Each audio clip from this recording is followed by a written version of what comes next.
우리가 이제까지 공부했던 것들을 한번 어떤 걸 공부를 했었는지, 어떤 주제를 우리 종말론 강좌에서 다루었는지를 한번 살펴보고, 오늘 우리가 다루게 될 이 그리스도의 재림 이후에 일어날 일에 대해서 한번 이야기를 우리 다루어 보도록 하겠습니다. 물론 이 책에 기록되어 있는 이 내용들이 종말론의 모든 주제를 다 다루고 있는 것은 아닙니다.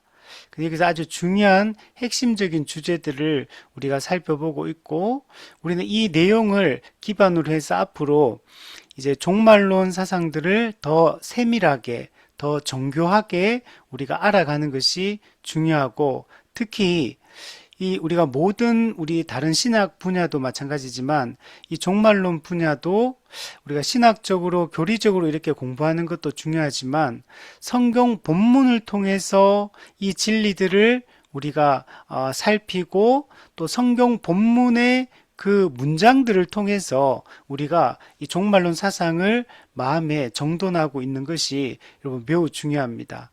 그래서 나중에 또 우리가 이런 본문들, 중요 본문들을 또 성경 연구를 하고 또 나눔을 하고 또 본문을 통해서 우리가 이 종말론 사상들을 좀 잘 정리했으면 좋겠다 생각이 듭니다. 우리 이제까지 다루었던 내용들을 한번 살펴보면 1과에서 기독교 역사관 전체에 대한 얘기를 했습니다. 이게 매우 중요하죠. 성경적 역사관, 우리 직선적 역사관에 대한 이야기를 1과에서 우리 몇 시간에 걸쳐서 우리 나누었고, 2과에는 특별히 성경적 종말관에 대해서 이야기를 나누었습니다. 우리가 성경을 해석할 때 종말을 어떻게 이해하느냐에 따라서 이 종말론 사상이 많이 달라집니다. 그래서 종말을 예수님의 재림 직전의 일로 이해를 하는 경우가 있는데, 종말은 초림부터 재림까지 이 사이 전체를 우리는 종말이라고 한다라고 얘기를 했습니다. 그래서 예수님의 이 십자가 초림 사역으로 말미암아 종말이 시작되었다. 종말이라는 것은 무엇 무엇의 끝이다라고 했죠. 무엇이 끝나는 거냐?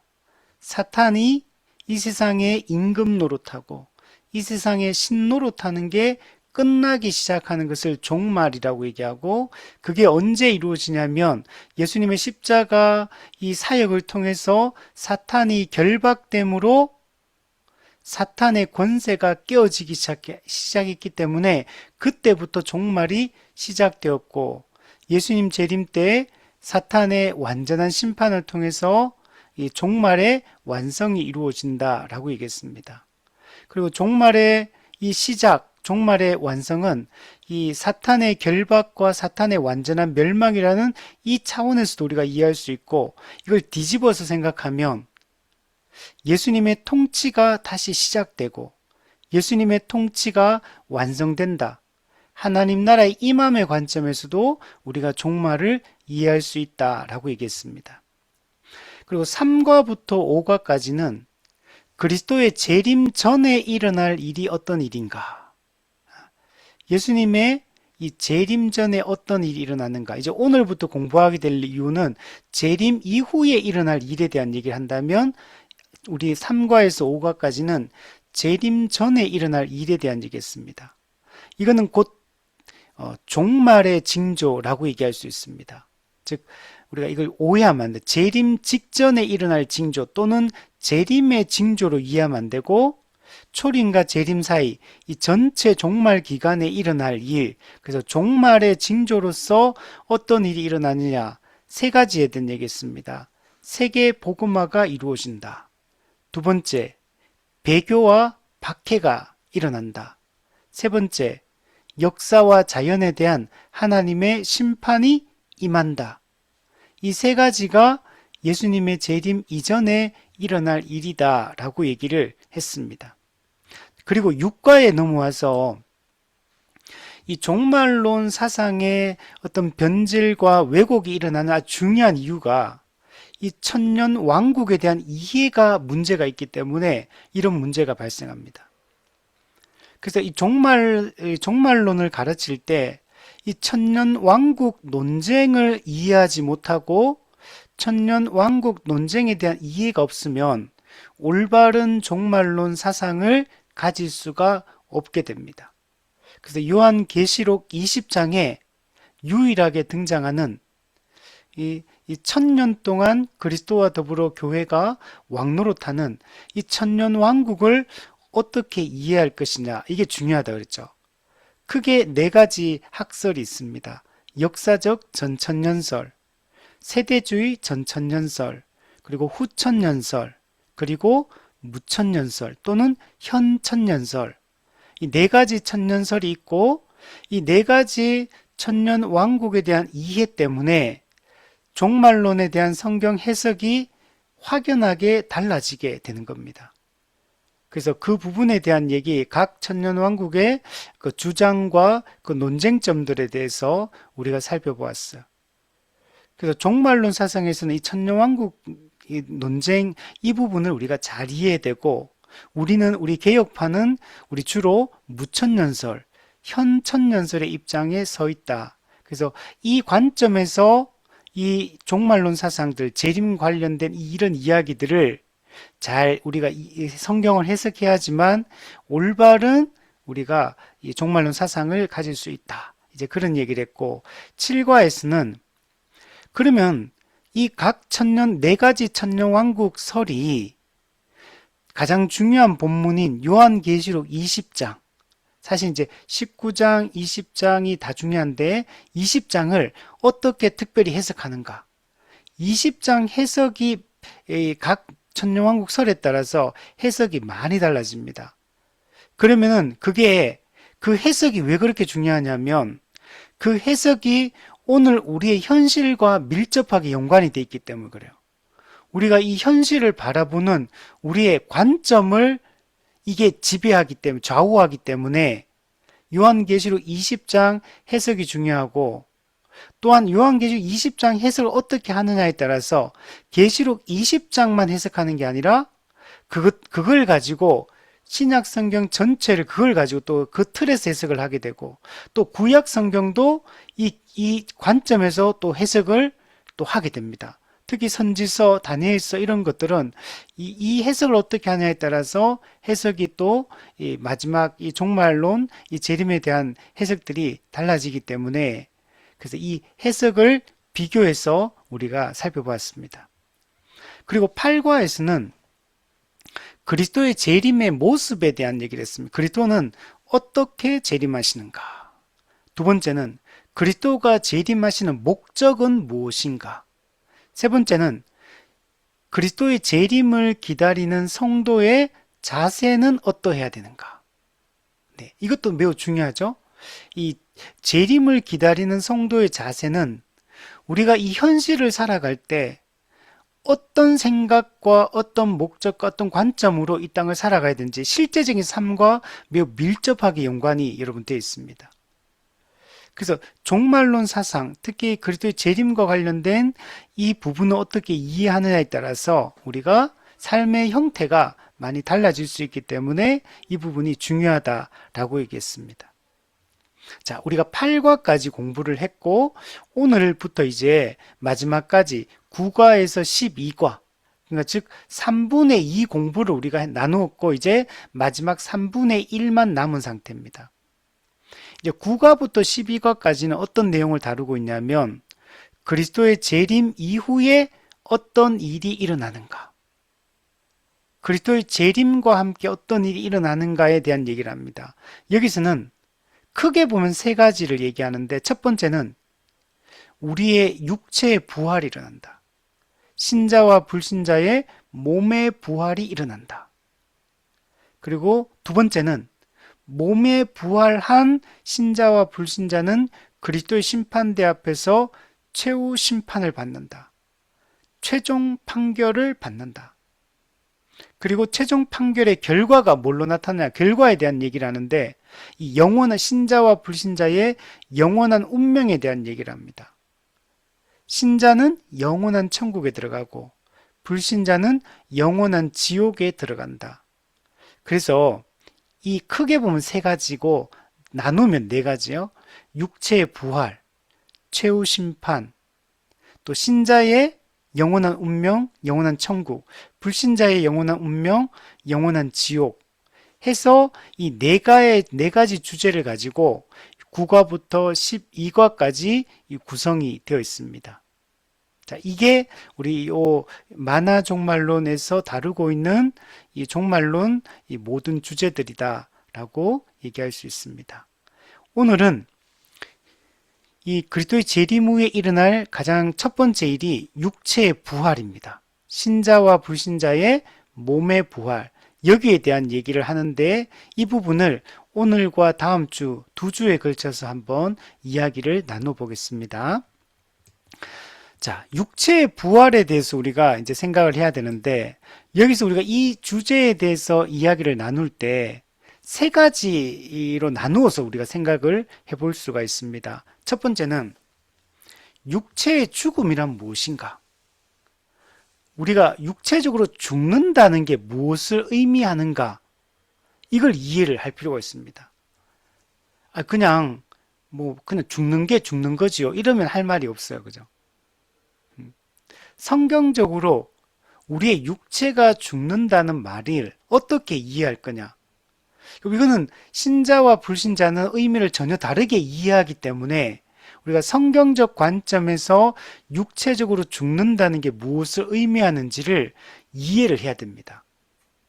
많은 그리스도인들 중에도 성경적 의미에서 육체의 죽음의 의미를 세상적 관점에서 이해하는 그런 의미로 이해하는 사람도 있고, 그리고 또 그렇게까지 이해하지 않는다 하더라도 성경이 말하는 육체의 죽음의 성격에 대해서 매우 무지한 상태에 있는 경우들이 상당히 많아요.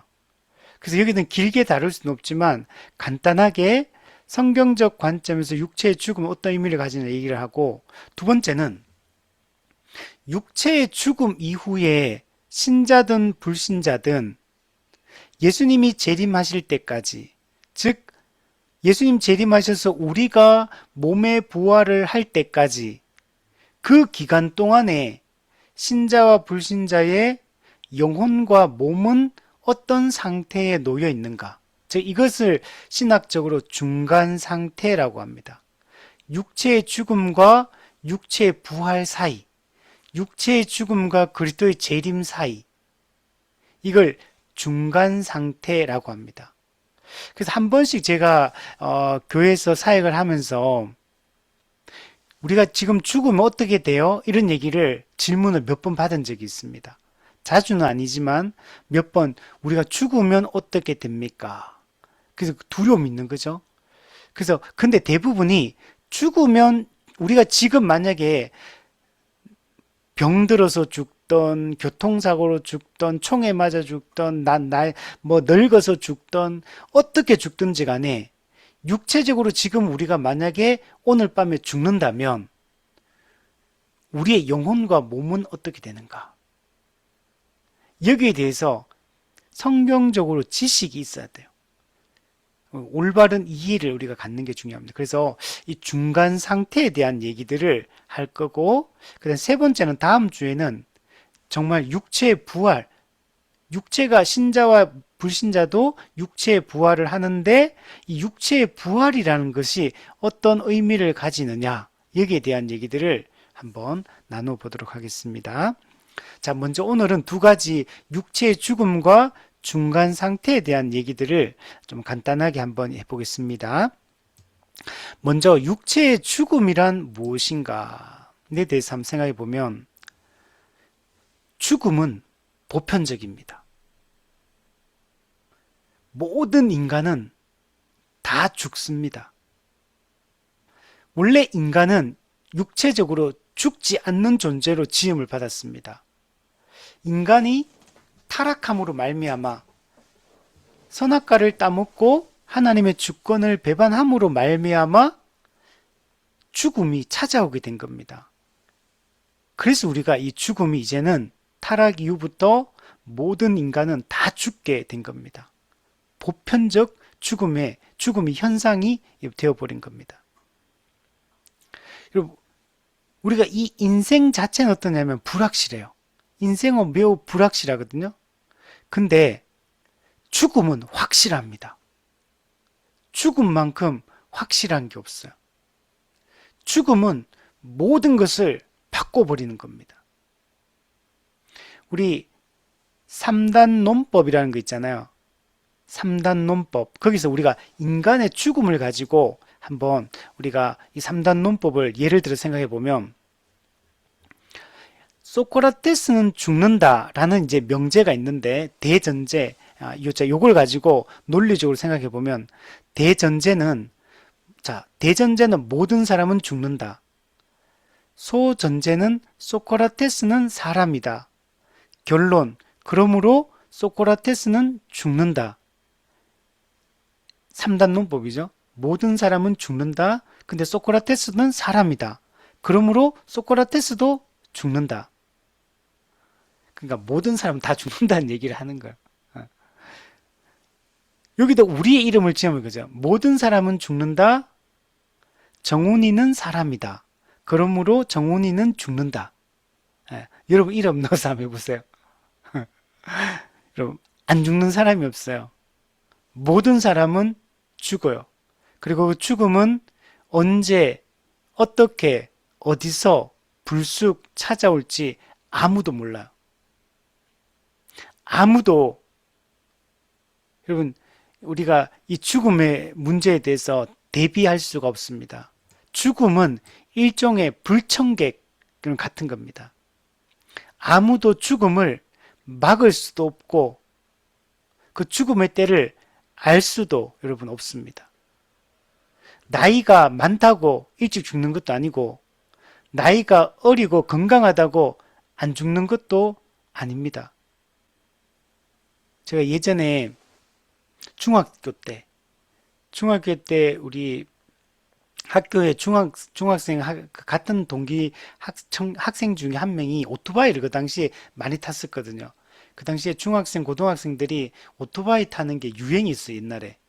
그래서 그때 제 친구, 같은 반 친구 중에 한 명이 오토바이 타다가 그때 중학교 2학년 때 죽었습니다. 언제 그때 그렇게 건강한 친구가 그렇게 죽으리라고 누가 상상이나 했겠습니까? 근데 죽음은 그렇게 찾아오는 겁니다. 모든 사람은 죽는다. 우리는 아무도 죽음을 막을 수 없다는 걸 잘 생각해야 됩니다. 그럼 죽음의 본질은 무엇일까요? 의학적으로 죽음은 심장이 멈추는 것이다. 호흡이 끊어진 것이다. 뇌의 기능이 정지된 것이다. 이걸 죽음이라고 이야기를 한다는 거예요. 근데 성경은 단순히 이렇게 이야기하지 않습니다. 인간의 이 육체적 죽음을 좀 더 본질적인 차원에서 접근해서 이 죽음에 대한 얘기를 성경은 하고 있는데, 성경은 육체적 죽음을 뭐라고 표현하냐면 영혼과 육체가 분리되는 것이다. 사람은 처음부터 지음을 받을 때 영혼과 육체가 결합되어 있는 이런 상태 전인으로 지음을 받았거든요. 근데 죽는다는 것은 영혼과 육체가 분리되는 것을 이야기합니다.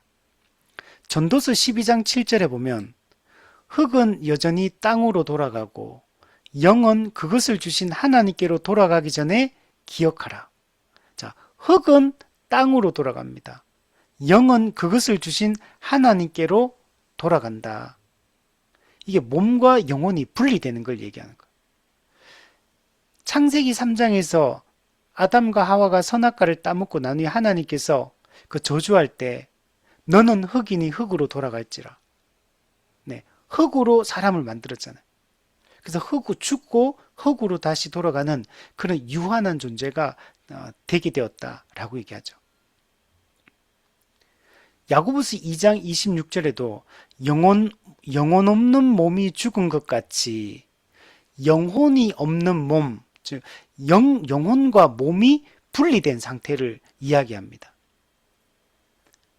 우리는 육체적으로 죽는다는 얘기는 영혼과 몸이 분리되는 것을 성경에서는 죽음이라고 얘기를 한다는 겁니다. 인간의 가장 큰 특징은 몸과 영혼이 결합되어 있는 겁니다. 우리가 살아있다라고 할 때 반드시 영혼과 몸이 결합되어 있는 상태, 영육 통일체의 상태로 있을 때 그 사람은 살아있다라고 얘기를 하는 겁니다. 근데 죽으면 영혼과 몸이 분리되면서 영육 통일체의 상태가 유지되지 여러분 않게 되는 겁니다. 이것을 죽음이다. 이런 결과가 나타난 것은 인간의 타락 때문에 이런 결과가 나타나게 된 겁니다. 우리 천사와 동물을 한번 생각해 보면 천사는 영혼은 있지만 몸이 없습니다. 그죠? 천사도 여러분 영혼이 있어요. 영적 존재예요. 그러나 몸은 없습니다. 동물은 몸은 있는데 영혼은 없습니다. 우리 집에 보면 요즘에 애완견 이렇게 많이 키우는데 제가 보니까 애완견들도 머리가 좀 좋은 강아지도 있고 머리가 나쁜 강아지도 있다 이렇게 얘기하더라고요. 좀 반응이 강아지마다 다르고 좀 더 똑똑한 강아지가 있고 좀 덜 똑똑한 강아지가 있다 이렇게 얘기를 하더라고요. 그러나 그렇다고 해서 그 강아지가 영혼을 가지고 있는 건 아닙니다. 지정의, 이 지정의를 가졌다고 인격을 가졌다라고 말하진 않아요. 그래서 천사와 동물은 인간하고는 또 다른 성격의 존재인 거예요. 근데 성경에서 우리 인간은 영혼과 몸을 동시에 가지고 있고 이게 결합되어 있는 영육 통일체 상태로 존재를 하고 있습니다. 예수님이 성육신 하실 때 인성을 취하셨다라고 하죠. 예수님은 원래 신성만 가지고 있습니다. 그런데 신성에 인성을 취하여서 신성과 인성이 결합된 겁니다. 그래서 예수님은 신성이 있는 상태에서 인성이 결합되어서 신성과 인성이 하나가 된 거예요. 아니, 하나가 됐다기보다는 이게 결합되어 있는 연합되어 있는 상태가 돼요. 그러나 이게 신성과 인성이 섞이진 않아요. 혼합되진 않아요. 분명히 구별됩니다. 그러나 신성과 인성이 예수님도 분리되지는 않아요. 동시에 가지고 있고 예수님이 인성을 취하셨다 할 때 인성은 뭘 말하는 거냐? 우리의 인간의 영혼과 인간의 육체를 예수님이 취하셨다. 이게 예수님이 인성을 취하셨다는 말의 의미예요. 그래서 예수님은 현재 신성도 가지고 있고 인성도 가지고 있는데 우리 인간의 영혼과 인간의 육체도 동일하게 예수님이 다 가지고 있다라고 얘기를 하는 겁니다. 자, 이처럼 우리 인간은 가장 중요한 특징이 몸과 영혼이 결합되어 있는 영육 통일체다. 그래서 우리가 영원한 천국에 들어가든 영원한 지옥에 들어가든 반드시 영혼만 가지 않아요.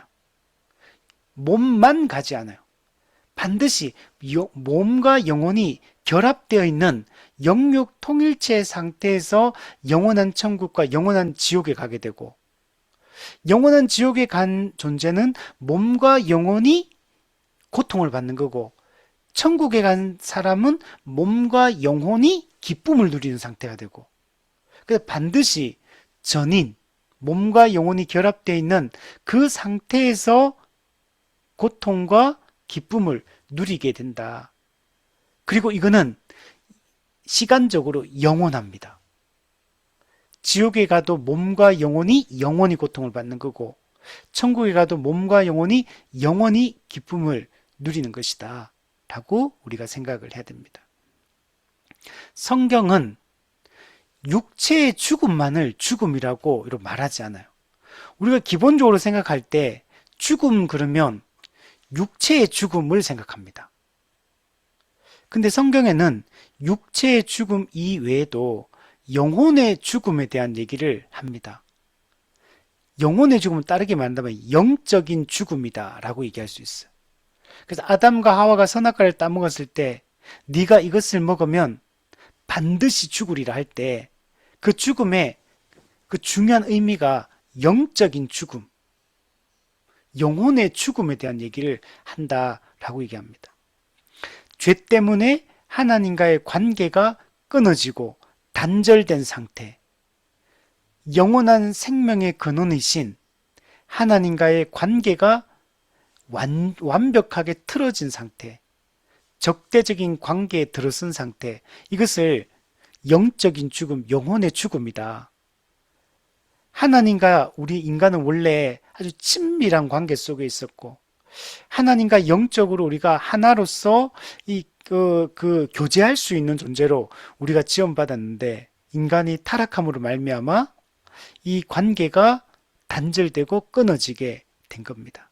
그래서 영적으로 죽은 사람은 하나님을 알지도 못하고, 하나님을 사랑하지도 않고, 하나님의 뜻대로 살지도 않고, 반대로 적극적으로 하나님을 대적하며 살아가는 존재가 되어버린 겁니다. 하나님의 뜻도 모르고, 하나님을 예배하지도 않고, 하나님을 대적하는 존재. 이게 우리 인간입니다. 자, 그런데 성경은 죽음이라고 얘기할 때 이런 육체적 죽음, 그 다음 영혼의 죽음, 영적 죽음 뿐만 아니라 영원한 죽음에 대한 얘기를 합니다. 이걸 성경에서는 요한계시록에는 둘째 사망이라고 표현합니다. 둘째 사망. 몸과 영혼이 영원히 지옥불에 던져져서 하나님으로부터 영원히 분리되어서 하나님의 진노를 영원히 받는 상태. 이걸 둘째 사망, 영원한 죽음. 이거는 지옥에 간 걸 얘기를 하는 겁니다. 그래서 성경은 단순히 죽음이라는 걸 어떤 존재의 소멸 또는 비존재의 상태 이렇게 생각하는 게 아니라 관계의 분리, 관계의 단절로 이 죽음이라는 걸 생각을 하는 겁니다. 조금 전에 얘기했던 것처럼 영혼의 죽음이라는 것, 인간의 영혼이 하나님과 분리되는 것. 육체의 죽음은 인간의 영혼과 몸이 분리되는 것. 영원한 죽음은 인간의 영혼과 몸 전체가 영원히 지옥에 떨어져서 하나님과 영원히 분리되는 것. 이걸 영원한 죽음. 그러니까 이 죽음이라는 것은 전부 다 단순히 소멸, 비존재 이런 게 아니라 어떤 관계에 대한 얘기는 관계. 관계의 분리, 관계의 단절. 이게 죽음이다 라고 얘기를 하고 있는 겁니다. 그러면 사람은 왜 죽는가? 나이가 드니까 죽지요. 이렇게. 단순히 나이가 들어서 죽는 게 아닙니다. 죽음은 죄에 대한 형벌로 주어진 거예요. 네가 이것을 먹으면 반드시 죽으리라. 죽음은 하나님의 그 명령의 말씀에 불순종한 하나님의 주되심을 거부하고 스스로 주가 될 왕이 되려고 했던 그 엄청난 그 죄에 대한 형벌로 주어진 게 죽음이라는 걸 생각해야 돼요. 한 사람 아담으로 말미암아 죄가 이 세상에 들어오고 그 죄로 말미암아 사망이 이르게 된 겁니다. 인간의 인류의 대표요, 만물의 대표인 인간의 타락으로 말미암아 그 죄 때문에 그 죄의 삭수로 이 죽음이 우리에게 찾아오게 된 겁니다. 그래서 로마서 6장 23절에 죄의 삭은 사망이다. 그래서 우리가 이 영적 죽음, 육체적 죽음, 영원한 죽음에 우리 처해지게 된 겁니다. 죄에 대한 하나님의 적극적인 처벌, 그 형벌, 그걸로 우리가 이 죽음에 이르게 되었다. 원래 타락하기 전에 죽음이라는 것은 인간에게 없던 거. 타락하기 전에 죽음이라는 것은 원래 존재하지 않던 거였어요. 이거는 매우 낯선 겁니다. 낯설고 이질적이고 그리고 적대적이고 불편하고 이런 게 원래 죽음이었어요. 그런데 인간이 타락함으로 말미암아 우리가 이제는 죽음이 친구가 되어버린 겁니다. 죽음에서 이제는 벗어날 수 없는 그런 존재가 되게 된 겁니다. 그래서 요한계시를 보면 사망은 마지막 원수라고 이렇게 표현해요. 마지막 원수. 이게 우리한테 찾아오게 된 겁니다. 이런 그냥 일반적인 믿지 않는 세상 사람들은 그냥 죽음을 그냥 자연의 일부로 같이 돌아가는 거다. 이렇게 그냥 가볍게 생각합니다. 그냥 죽었다가 그냥 흙으로 돌아가는 거다. 그냥 자연의 일부로 다시 환원되는 것이다. 이렇게 그냥 생각을 해버립니다. 그리고 죽음에 대해서 사람들이 다르게 생각하기 때문에 이 죽음이라는 걸 심각하게 진지하게 고민하지 않아요. 여러분, 그리스도인 만큼 살아있는 동안의 죽음에 대해서 많이 생각하는 사람들이 없어요. 믿지 않는 사람들은 죽음이라는 문제는 항상 저 뒤로 밀어둡니다. 특별히 살다가 큰 사고가 나든지 병에 걸리든지 하지 않는 이상 그냥 죽음이라는 주제를 다루는 게 불편하니까 그냥 내 인생의 내 우선순위에서 저 멀리 그냥 밀어놓고 그냥 생각하지 않으려고 하는 거죠. 이 땅에서 그냥 사는 인생의 모든 마음과 에너지를 쏟으며 그냥 살아요. 근데 성경은 끊임없이 죽음에 대한 얘기를 합니다. 그리스도인은 끊임없이 죽음을 생각하고 죽음을 대비하고 죽음을 묵상하고 우리 이렇게 살아가는 사람들이 죽음은 하나님께 범한 죄의 결과다. 그러면 원래 하나님이 창조하신 선한 창조에 빗대어서 생각할 때는 인간의 죽음은 매우 이질적이고 낯설고 비정상적인 것입니다. 그 비정상적인 게 지금은 정상이 되어버린 거예요. 비정상이 정상이 되어버렸어요. 문제는 죽음이 끝이 또 아니에요. 죽음 이후에 성경은 심판이 있다라고 얘기합니다. 죽음이 인간의 마지막이 아닙니다. 죽음 후에 심판이 있고 우리는 육체적 죽음과 또 예수님의 재림, 즉 우리 인간의 육체의 부활, 그 사이에 우리는 중간 상태에 놓여 있다가 예수님이 재림하시면 몸의 부활이 일어나고 그리고 그리스도 심판대에서 영원한 심판을 우리 받게 되는 것입니다. 그죠? 몸과 영혼이 분리되었다가 예수님 재림 때 몸이 부활해서 영혼과 몸이 다시 재결합해서 전인의 상태에서 심판대 앞에 우리는 서게 되는 것입니다. 그래서 우선은 우리가 육체의 죽음의 의미와 육체적 죽음이라는 게 성경적으로 정말 우리가 어떻게 이해해야 되는가를 얘기했다면, 자, 그러면 이제 육체의 죽음과 예수님의 부활 사이의 이 중간 상태에 대한 얘기들을 이제 두 번째 주제로 우리가 좀 생각을 해 보아야 됩니다. 그리고 다음 주에 육체의 부활의 의미에 대해서 한번 생각해 보고, 그리고 그 다음 주에는 이제 최후 심판에 대한 얘기들을 또 자세하게 한번 해보겠습니다. 자, 이 중간 상태라는 이 주제. 저는 사실 이게 신학교 가기 전에는 중간 상태라는 말 한 번도 들어본 적이 없어요. 이게 신학교 가서 이제 종말론 공부를 하게 되니까 아, 이런 개념이 있구나라는 걸 알게 된 거지. 그 이전에는 누구도 여기에 대해서 명확하게 설명해 주는 사람이 없었어요. 한 번도 이 주제를 가지고는 들어본 적이 없었거든요. 근데 이제 이 개념을 알고 나서 보니까 매우 중요한 개념인 거예요. 이 중간 상태에 대한 이해가 없으면 많은 우리가 정말 생각할 수 없는 지점이 너무 많이 생겨요.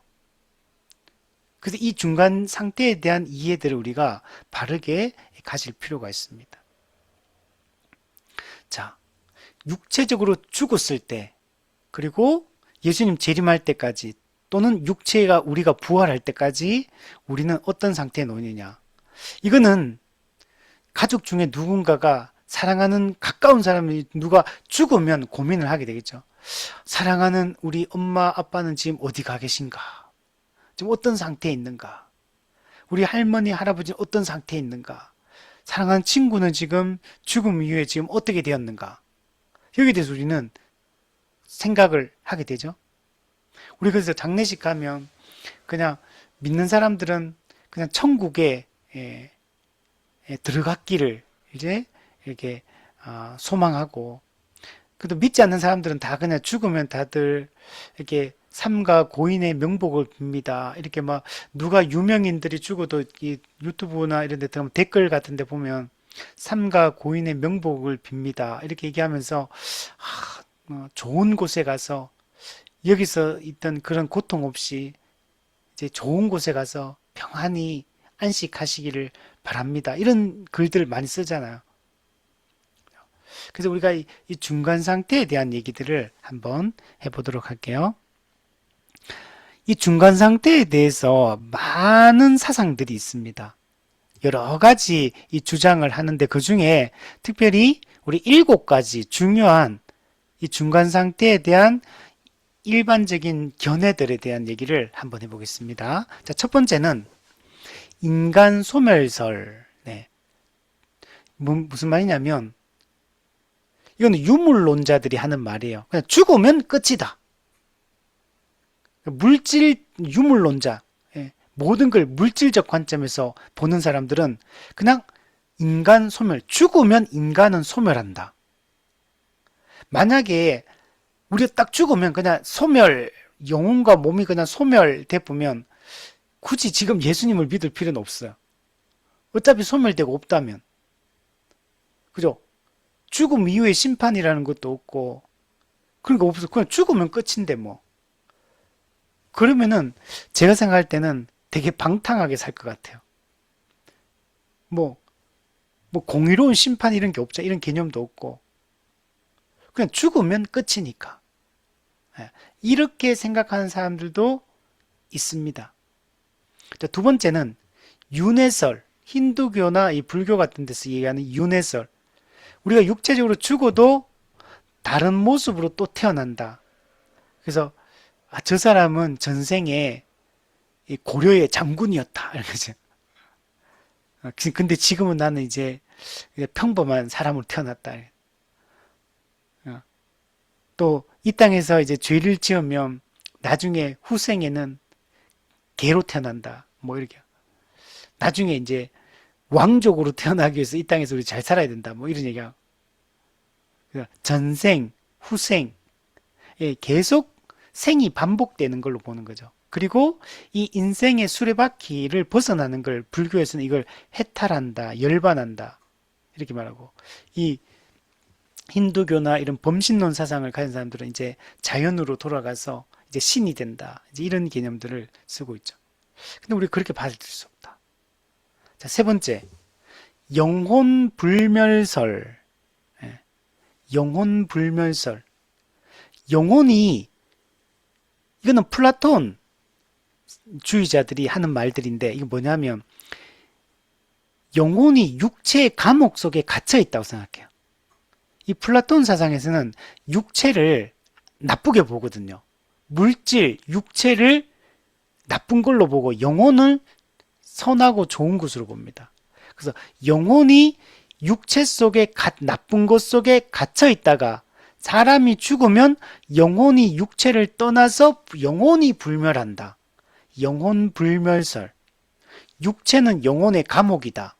감옥에서 탈출하는 게 죽음이다. 이건 그래서 육체는 죽고 없어지고 영혼만 불멸한다. 이제 이렇게 생각하는 사람들이 있습니다. 이 플라톤주의자들. 그다음 네 번째는 영혼 수면설. 요거는 뭐냐면 이 중간 상태를 어떻게 이해하냐면 영혼이 육체적 죽음과 부활 사이 이 중간 상태 동안에 무의식의 상태로 휴면한다. 잠잔다는 거. 그냥 무의식의 상태로 존재한다. 그러니까 우리 그런가요?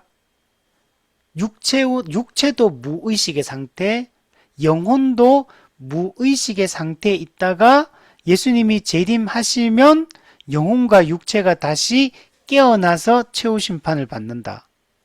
이게 제세례파, 우리 종교개혁 시대 때, 그리고 여호와 증인 이런 데서 이 영혼 수면설을 주장을 했습니다.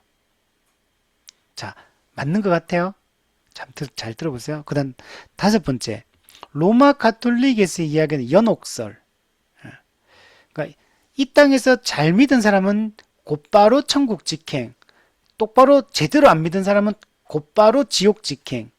근데 이 육체적 죽음 이후에 좀 천국 가기도 애매하고 지옥 보내기도 애매한 사람들 있잖아요.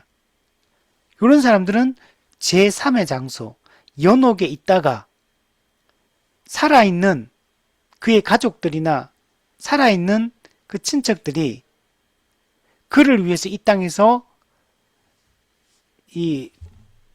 그를 위해서 뭔가를 하면 행위를 쌓고 하면은 연옥에 있던 사람이 천국으로 이제 올라간다. 아니면 이 땅에 있는 가족이나 친척이 똑바로 못하면 연옥에 있다가 지옥으로 떨어진다. 요게 이제 제3의 장소, 연옥설. 요게 중간 상태 동안에 요런 상태에 있다. 이렇게 얘기를 하는 거예요. 자, 여섯 번째는 조건적 불멸설. 불신자의 영혼은 소멸한다. 근데 신자의 영혼은 불멸한다. 조건적 불멸설. 이게 중간 상태 동안에, 그 다음에 일곱 번째는 죽은 뒤에 즉각 부활한 몸을 받게 된다. 이거 즉각적 부활설. 그러니까 우리가 육체적으로 딱 죽으면 어떻게 되냐? 영혼과 몸이 분리가 돼요. 근데 즉각적으로 몸이 다시 부활해가지고 영혼과 몸이 결합해가지고 최후 심판을 받는다. 즉각적 부활설. 자, 이런 다양한 견해들을 통해서 이 중간 상태에 대해서 설명을 하고 있습니다. 자, 이런 견해들은 전부 다 성경에 있는 가르침을 기반으로 하는 얘기들이 아닙니다. 이건 전부 다 그냥 인간의 이성과 경험으로 추측하는 거예요, 이게. 성경에서 이런 주장을 하지 않거든요. 그냥 인간이 생각해보고 경험한 것을 토대로 해가지고 이런 것도 추측하는 거예요. 아니면 여러분 성경 외에 외경이라는 책이 있거든. 외경. 이 외경은 인간의 책이에요. 인간이 쓴 책인데 그런데 보면 다양한 이야기들이 나와요. 이런 데서 그런 책들에 기록되어 있는 내용을 근거로 이런 주장들을 하는 겁니다. 세 번째는 성경을 가지고 이야기를 하긴 하는데 성경을 잘못 해석한 결과로 앞에 있는 이런 다양한 주장들을 하게 된다는 거예요. 성경 전체를 우리가 똑바로 해석하고 연구를 하면 할 수 없는 말들을 전체 성경에 빗대어서 내용을 살펴보면 해석할 수 없는 주장들을 성경의 어떤 부분을 가지고 와가지고 코에 걸면 코걸이, 귀에 걸면 귀걸이처럼 그렇게 해석해서 위에 있는 여러 견해 중에 한 가지 이런 견해들을 주장을 한다는 겁니다. 자, 이거는 전부 다 성경적인 견해가 아니다. 성경에 기반해서 하는 말이 아닌 겁니다. 자, 그렇다면 성경은 중간 상태에 대해서 어떻게 가르치고 있는가? 성경적인 관점은 무엇인가? 이걸 우리가 아는 게 중요하겠죠? 성경에는 중간 상태라는 단어는 없습니다.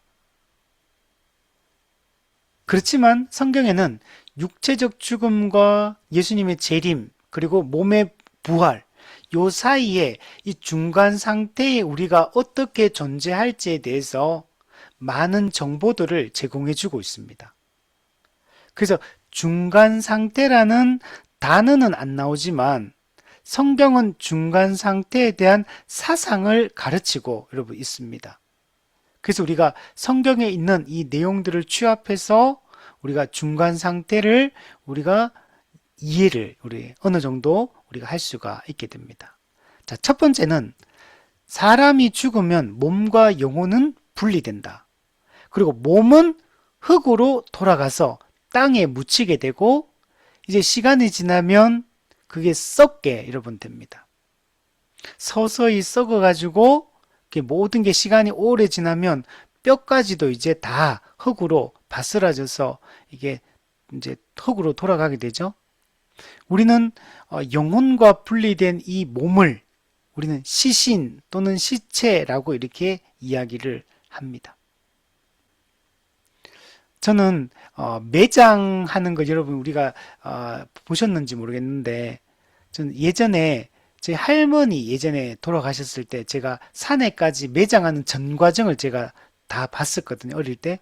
그때 그게 너무 이제 기억이 남는데 이제 집에서 돌아가셨고 집에서 이제 화장을 그 이제 염하고 이런 거 다 해가지고 그 당시에 제 어릴 때인데 상여를 했어. 상여 해가지고 산으로 이제 걸어서 올라가가지고 산에 이제 미리 구덩이를 파놨는데 거기 이제 시신을 요즘은 이제 관 전체를 집어넣고 이렇게 하던데 그때는 이 관을 다 부수더라고요. 관을 다 부숴가지고 그 이제 그 붕대로 이렇게 그 뭐죠 그 묶어 놓잖아요. 시신 싸잖아요. 그걸 다 이제 끄집어내서 시신만 딱 땅에 묻더라고요. 그 당시에 보니까 그렇게 하는데 냄새가 제가 지금도 그 냄새가 기억이 나요. 그 시신 썩는 그 냄새라는 게 정말 이게 한 번도 맡아본 적이 없는 뭐 지금도 그 냄새가 느껴져요. 어떤 느낌인지가 지금 있어요. 이제 그래서 이제 해가지고 이제 시신을 땅에 묻어서 이렇게 하는 것들을 이렇게 봤었거든요. 그러니까 우리가 몸과 영혼이 죽으면 몸을 분리되고 가게 된다. 자, 두 번째. 그럼 영혼은 어떻게 되냐면 영혼은 죽지 않습니다. 아까 얘기했듯이 뭐 영혼이 뭐 수면한다, 뭐 영혼이 뭐 또 이렇게 소멸한다 이런 게 있는데 그렇지 않고 영혼은 죽지 않은 상태에서 영혼은 의식적인 상태, 의식을 그대로 똑같이 가지고 있어. 살아있을 때나 죽었을 때나 몸과 영혼이 분리되었을 때나 영혼은 똑같은 상태예요. 의식을 그대로 가지고 있는 이 상태로 계속 존재합니다. 비록 지금 몸은 죽어서 땅에 묻히고 영혼이 분리되었어요. 몸이 없지만 영혼은 원래 우리가 가지고 있던 이 인격적 특성을 영혼은 그대로 유지합니다. 그대로 유지하고 의식도 그대로 유지한 상태에서 영혼은 지금 우리가 똑같이 생각하고 느끼고 기쁨을 누리고 고통을 받고 영혼의 상태는 똑같아요. 몸은 땅에 묻히고 영혼은 현재의 상태와 똑같은 인격적 특성을 유지한 채로 의식을 여전히 유지한 채로 존재하게 된다. 그래서 곧바로 신자의 영혼은 낙원으로 불신자의 영혼은 곧바로 음부, 하데스로 들어가게 된다. 그는 신자, 불신자 똑같이 인격적 특성을 그대로 유지한다. 단지 몸과 영혼이 분리되어 있는 상태일 뿐이다. 이렇게 우리가 이해를 해야 됩니다.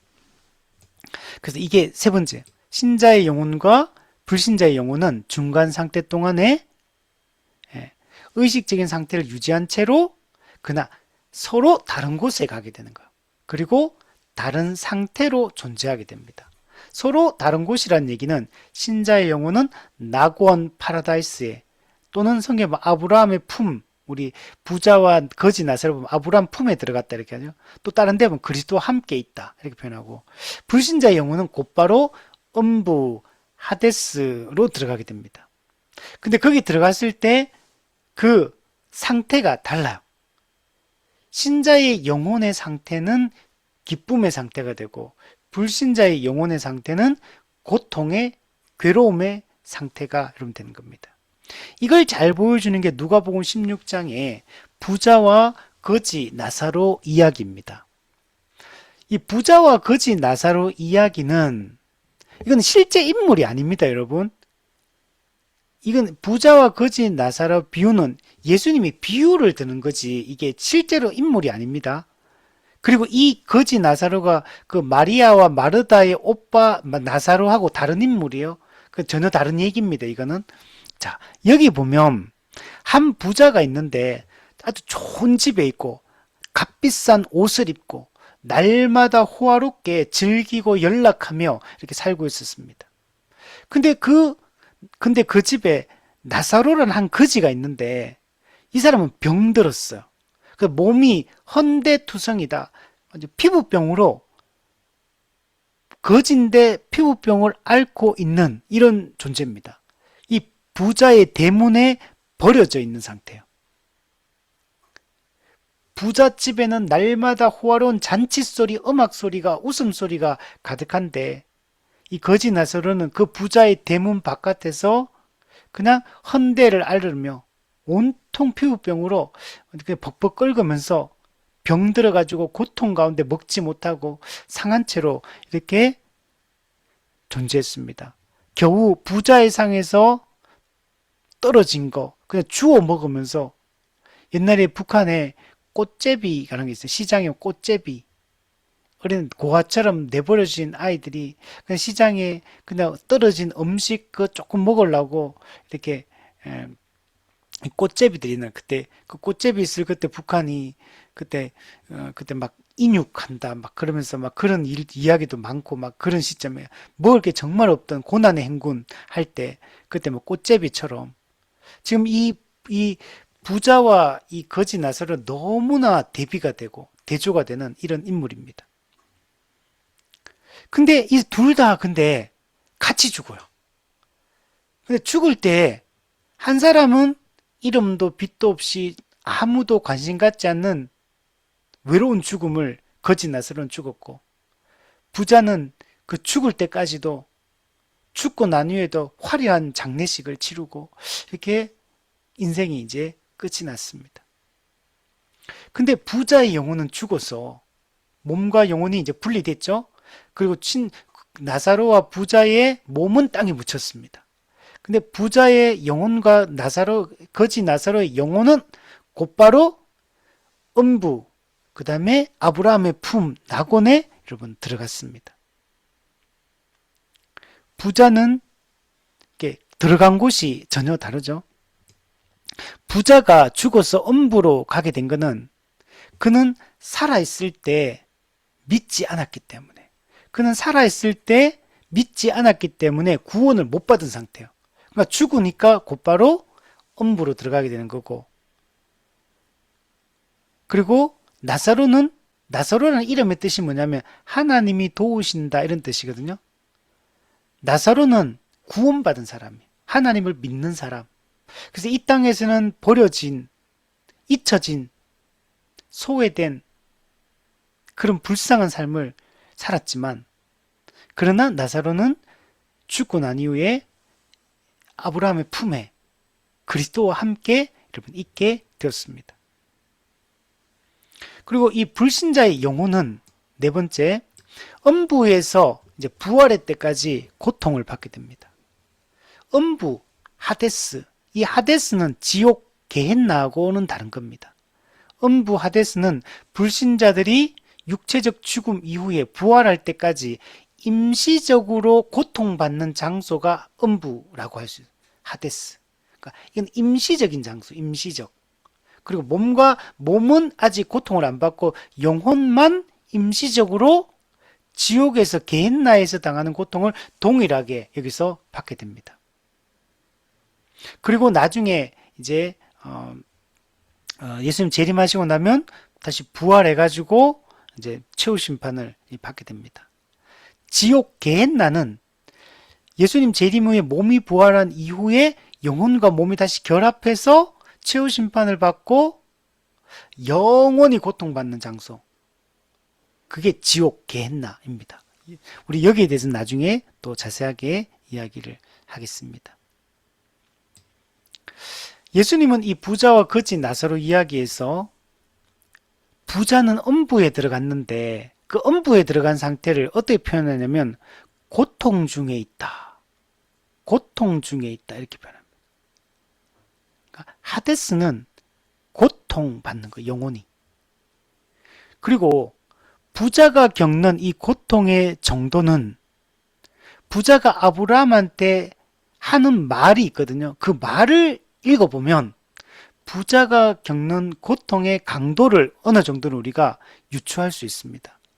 누가복음 16장 24절에 보면 지금 부자는 음부에 들어가 있는 상태에서 지금 그 낙원을 바라보면서 낙원에 있는 아브라함에게 말합니다. 이렇게 말해요. 아버지 아브라함이여 나를 긍휼히 여기사 나사로를 보내어 그 손가락 끝에 물을 찍어서 내 혀를 서늘하게 하소서.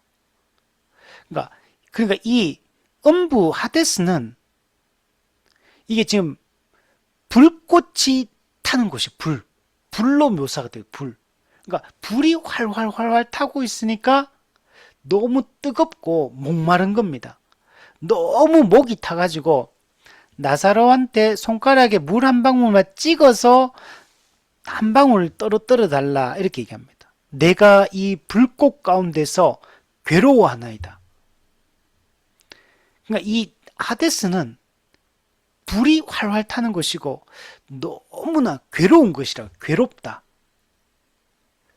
근데 그 소원이 손가락에 물 한 방울 찍어서 떨어 주는 게 이게 가장 간절한 이 마음의 상태인 거예요. 이게 음부에서 받는 고통을 묘사해 주고 있습니다. 물론 지금 여기 보면 나사로의 손가락, 부자의 혀 이런 건 다 비유적인 표현이에요. 왜냐하면 죽으면 어떻게 돼? 몸과 영혼이 분리된다 그랬죠. 그러니까 지금 하데스도 있던 낙원에 있던 둘 다 나사로도 거지도 몸과 영혼이 분리돼 있으니까 몸에 뭐 물을 뭐 손가락 찍고 이런 거 없잖아요. 그 영혼의 상태니까. 근데 이 고통을 여기서 이렇게 묘사를 해주고 있는 겁니다. 손가락 끝에 물 한 방울 찍어서 내 혀를 서늘하게 해달라. 너무나 고통스럽다. 그 고통이 얼마나 이제 심한지 견딜 수 없는 이 고통을 이야기하고 있습니다. 우리가 인간이 몸을 가지고 있을 때 이 고통을 빗대어 말할 때 이제 이걸 얘기하잖아요. 우리가 그 영화 같은 데 보면 뭐 이런 사막이라든지 어떤 이런 곳에 홀로 내팽개쳐서 이제 거기서 막 살기 위해서 막 오다 보면 나중에 되면 가지고 있던 물이 다 소진되어 버리죠. 음식도 다 소진이 되잖아요. 근데 진짜 인간이 마지막 최후의 고통은 물이 없을 때, 목마름의 고통, 이게 제일 크거든요, 이게. 배고픈 것보다 목마른 게 더 못 견디는 거거든요. 배고픈 거는 견딜 수 있어도 목마른 거는 못 견뎌요. 견디기가 더 힘든 것입니다. 그래서 음부에서의 이 고통을 불 속에서 당하는 고통으로, 그리고 그 고통이 목마름, 너무나 이 고통스러운 이런 고통을 겪고 있다라고 얘기를 하고 있습니다. 그래서 성경에 보면 이게 음부에서 고통도 그리고 지옥에서의 고통도 전부 다 표현이 똑같아요. 다 불 속에서 당하는 고통, 불꽃 가운데 당하는 고통, 지옥불, 꺼지지 않는 영원한 불에서 당하는 고통으로 다 묘사가 되어 있는 것들을 볼 수 있습니다. 그 말은 불신자의 영혼이 음부에서 당하는 고통과 불신자의 영혼이 나중에 지옥 게헨나에서 당하는 고통이 근본적으로는 고통의 질적인 측면을 봤을 때 동일한 고통이라는 걸 얘기해 주고 있어요. 그러니까 즉 그건 무슨 말이냐면 불신자가 딱 죽자마자 영혼과 몸이 분리되면 몸은 땅에 묻히고 영혼은 즉시 하데스에 들어가는데 하데스에서 그의 영혼이 받는 고통은 나중에 장차 영혼은 지옥 게헨나에서 받게 될 그 고통과 똑같은 고통이라는 거. 그러니까 즉 죽으면 불신자는 곧바로 영혼이 지옥의 고통을 받기 시작한다는 걸 이야기를 하고 있는 겁니다. 근데 이 고통의 강도가 불신자가 이 세상에 살 때 당하는 고통, 육체적으로 죽어서 음부에 들어가서 영혼이 당하는 고통, 그리고 나중에 몸과 영혼이 결합해서 지옥 게헨나에 들어가서는 고통, 이 강도가 점점 세집니다. 그래서 우리가 이 믿지 않을 때 불신자가 육체적 죽음 이후에 당하게 될 그 내용이 얼마나 두려운 것인가. 즉 그러니까 우리는 죽기 전까지 예수 믿는 게 중요한 거예요. 죽기 전에 우리가 어떤 믿음의 상태에 있느냐, 이게 우리한테는 매우 중요합니다. 자, 반면에 신자는 어떻게 되느냐? 죽으면 몸과 영혼이 분리되고 몸은 땅에 묻히고 영혼은 즉시 낙원, 파라다이스로 올라갑니다. 거기서 올라가서 기쁨을 누리게 됩니다. 이 낙원 파라다이스는 천국, 새하늘과 새 땅 또는 완성된 하나님 나라, 이거 바실레이아, 이거하고는 다른 곳이에요. 낙원은 신자들이 죽은 이후에 영혼이 부활할 때까지 임시적으로 복을 누리는 장소입니다. 천국은 몸과 영혼이 결합해서 영원히 복을 받는다.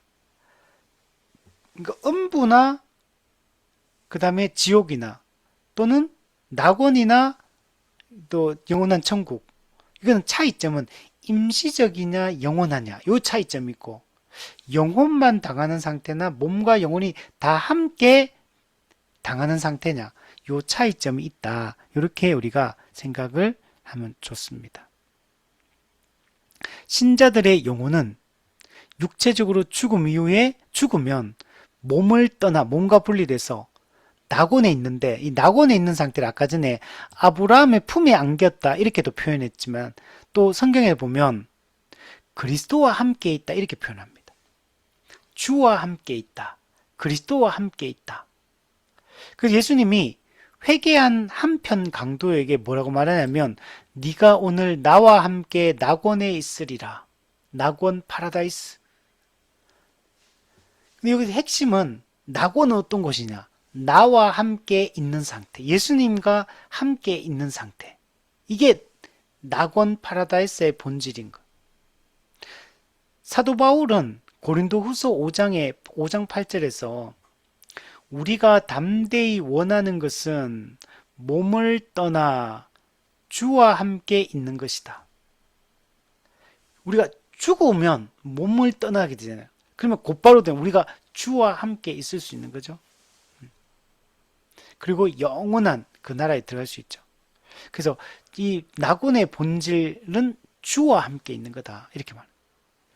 빌립보서 1장 22절에도 이렇게 말해요. 세상을 떠나서 그리스도와 함께 있는 것이 훨씬 좋은 일이라. 세상을 떠나서, 이 말은 죽어서 몸과 영혼이 분리되어서 지금 그리스도와 함께 있는 게 내가 가장 바라고 가장 원하는 것이다 라고 얘기를 하고 있는 겁니다. 우리 예수 믿는 신자들은 이 세상에 살아있는 동안에 우리는 이미 성령으로 거듭나서 영혼이 살아있는 상태이고, 그리스도와 연합되어서 그리스도와 교제하고 그리스도께서 부어주시는 충만한 복을 누리며 우리는 이미 살아가는 상태예요. 그 신자는 이미만 하나님 나라에 들어가서 하나님 나라의 그 영광을 이미 맛보고 있고, 그리스도와의 교제를 이미 우리는 누리고 있습니다. 그리스도와 연합된 자들이 기쁨과 평안과 그죠? 행복을 우리는 누리고 있습니다. 자, 그러나 우리가 지금 거듭나서 그리스도와 연합해서 이 세상에서 현재 우리가 그리스도와 교제하고 그리스도가 제공해 주시는 복을 누리는 거, 이거 하고 우리가 죽어서 몸을 떠나서 낙원에 파라다이스에 들어가서 예수님과 교제하는 것은 너무 큰 차이가 있어요. 그래서 우리는 지금보다는 죽어서 그리스도와 함께 있는 그 상태, 낙원에 들어가는 그 상태가 훨씬 더 크고 좋은 복을 누리는 것이다 라고 얘기할 수 있습니다. 그렇기 때문에 신자의 육체의 죽음은 복된 것이다 라고 얘기합니다. 그 성경에서는 육체의 죽음을 전혀 부정적으로 생각하지 않아요. 신자의 육체의 죽음에 대해서 되게 복된 것으로 하나님의 뜻 가운데 이 복된 상태로 진입하는 것으로 이해를 하는 겁니다. 그래서 신자는 살아도 복되고 죽어도 복된 것. 우리는 이 땅에서 살아있는 상태를 복되다라고 말하고 죽는 걸 뭔가 안 좋은 거, 그죠? 나쁜 거 이렇게 생각할 수 있는데 성경에서 신자의 죽음은 전혀 다른 의미다. 살아있을 때는 살아서 하나님이 주신 아직 사명이 있으니까 그 사명을 수행하는 기쁨이 있고 죽으면 우리가 정말 꿈꾸는 마지막 소망 그리스도와 함께 있는 것 그것에 들어가는 거니까 죄 짓는 것을 그치고 그리스도와 함께 영원한 즐거움을 누리는 거니까 더 복되고 훨씬 좋은 것이라고 성경은 이야기를 하고 있는 겁니다. 근데 이 세상에는 기쁨과 평안도 있지만 고난과 박해도 여전히 같이 있는 곳이거든요. 죄의 정욕과 이 세상의 악함과 그 죄의 고통들을 이 땅에서는 겪고 사는 거니까 신자 입장에서는 죽어서 낙원에 들어가는 것이 훨씬 좋은 일이에요. 그래서 사도 바울이 그리스도와 함께 있는 게 훨씬 좋다는. 그곳에는 슬픔과 고통이 다 사라지고 기쁨과 평화만 누리는 상태가 되는 겁니다. 이 세상의 모든 눈물과 수고가 다 사라지고 영원한 안식을 누리는 상태가 되는 거죠. 그래서 요한계시록 14장 13절에 보면 성도의 죽음을 복되다라고 선언하는데 이렇게 말합니다. 또 내가 들으니 하늘에서 음성이 나서 이르되 기록하라. 지금 이후로 주 안에서 죽는 자들은 복이 있도다. 네. 주 안에서 죽는 것. 주 안에서 죽는 자들은 복이 있도다. 성령이 이르시되 그러하다. 그들이 수고를 그치고 쉬리니 모든 수고를 그치고 쉬리니 이는 그들의 행한 일이 따름이라. 즉 참된 믿음의 증거로서의 그 행함이 뒤따르고 있기 때문에 신자들은 영원한 그 천국에 들어갈 거기 때문에 이게 복되다라고 얘기를 하는 겁니다. 그리고 신자가 이 낙원에서 누리는 이 기쁨은 중간 상태에서 누리는 이 기쁨은 장차 예수님이 재림하신 이후에 완성된 하나님 나라 영원한 천국에서 누리는 그 복과 본질적으로 같은 복을 누리는 겁니다. 본질적으로는 같은 종류의 복을 누려요. 그래서 신자는 죽으면 곧바로 영원히 천국의 복락을 곧바로 누리는 것이다. 이렇게 말할 수 있습니다. 그러나 아직 몸은 그 기쁨을 누리지 못하고 있는 상태예요. 그렇기 때문에 낙원에서의 신자의 영혼이 천국의 복을 누리는 상태와 우리 바실레이아 영원한 천국에서 몸과 영혼이 영원한 기쁨을 누리는 상태는 차이점이 있다라고 이야기를 할 수 있는 겁니다. 그다음 그 복의 본질은 똑같다 이렇게 이해했어. 그래서 이 표현하기를 계시록 20장 6절에 보면 낙원에서 받는 복을 신자가 받는 복을 우리가 제사장이 되어 그리스도와 왕노릇한다 이렇게 표현하고 계시록 22장의 천국에서 완성된 천국을 받는 복도 제사장이 되어 세세토록 왕노릇한다. 우리가 똑같은 의미로 사용하고 있는 것을 볼 수가 있습니다. 신자의 복은 우리는 이미 이 땅에서 거듭나서 그리스도와 교제하면서 이 땅에서부터 복을 누립니다. 근데 이 복보다는 우리가 낙원에서 누리는 게 훨씬 더 큰 복이고 또 그것보다는 영원한 천국에서 몸과 영혼이 결합된 상태에서 누리는 복이 더 커지게 되는 겁니다. 그래서 이 복의 강도도 더 커지고 또 하데스와 이 게헨나의 그 고통과 괴로움의 강도도 갈수록 커지는 것을 여러분 볼 수가 있습니다. 그러므로 낙원에 있는 신자들의 영혼이 뭘 기다리겠습니까?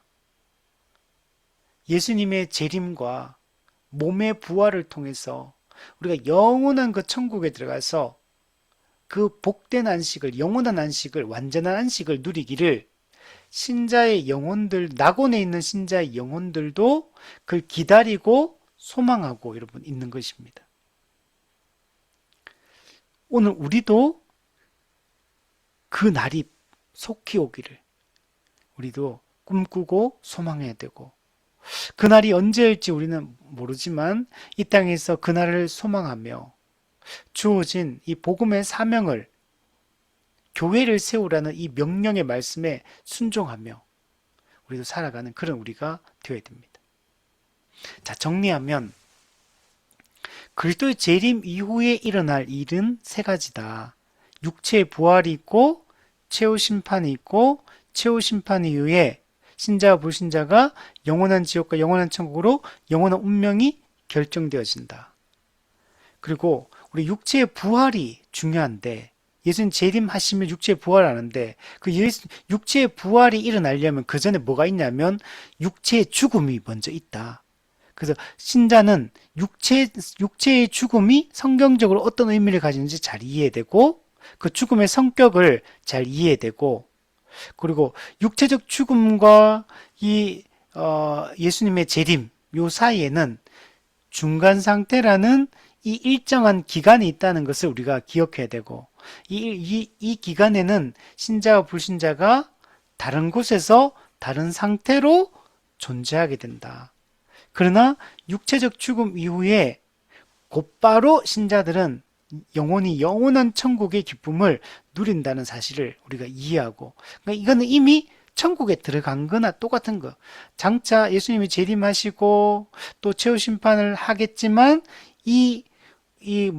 결정이 번복되거나 우리의 영원한 운명이 역전되거나 바뀌거나 그런 일은 없어.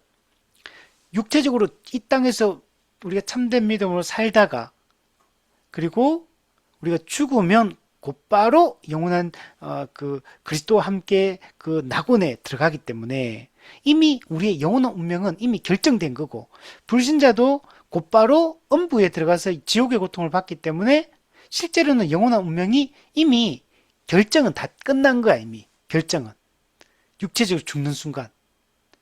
그리고 예수님의 재림과 최종 판결 같은 경우는 그걸 공식화하는 거에 불과한 거지, 실제로 그때 이 영원한 운명이 뒤바뀌는 건 없어. 그러므로 우리는 죽기 전까지 똑바로 사는 게 중요합니다. 육체적 죽음까지가 중요해. 육체적 죽음이 중요해. 육체적 죽음을 죽기 전에 참된 믿음을 갖는 게 중요하고, 육체적 죽음을 죽기 전에 참된 믿음의 증거가 나타나는 삶을 우리가 살아가는 게 중요한 겁니다.